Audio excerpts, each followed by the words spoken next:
आज का दिन पूरे देश के लिए बहुत इम्पोर्टेंट है, बिकॉज आज अयोध्या का राम मंदिर का उद्घाटन है।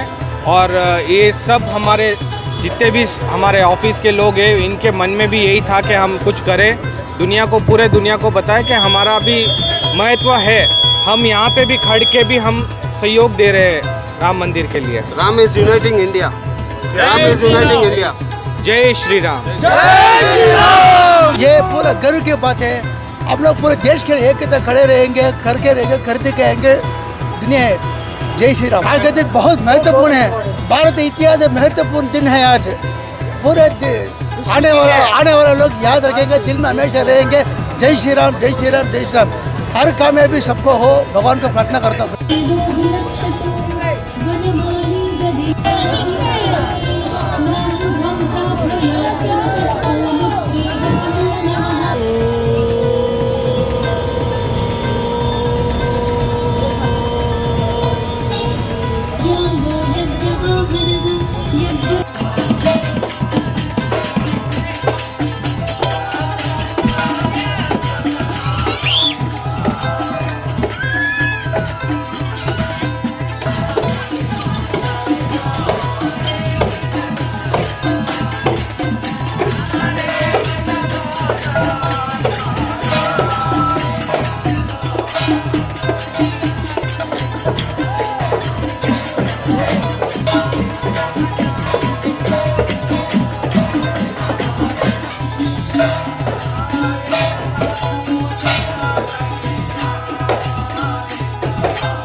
ಹಿಂಗೆ ತಾಯಿಗೆ ರಾಮಾಯಣ ಓದಕ್ಕೆ ಆಗ್ತಾ ಇಲ್ಲ ಅಂತ ಹೇಳಿ ರಾಮಾಯಣವನ್ನು ಬರೆದಿರುವಂತವ್ರು ಯಾರಾದ್ರೂ ಇದ್ದಾರಾ?